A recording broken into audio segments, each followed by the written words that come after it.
Hey there Discord users, and welcome to Tech Basics. And in today's video, we are learning how to make a poll on Discord. Now first of all, open your Discord app on your device.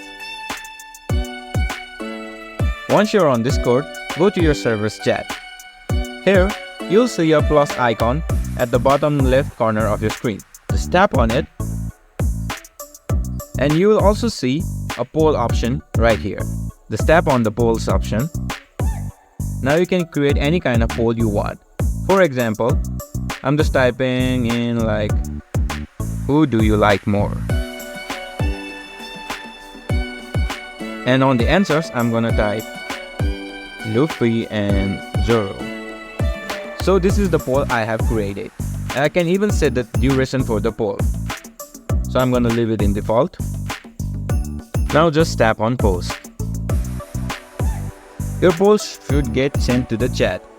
Now my internet is very slow, so my poll is taking time to appear in the chat. And that's it on how to make polls on Discord.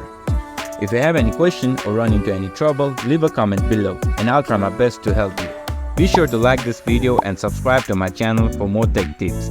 And don't forget to hit that notification bell so you never miss a video. Thanks for watching.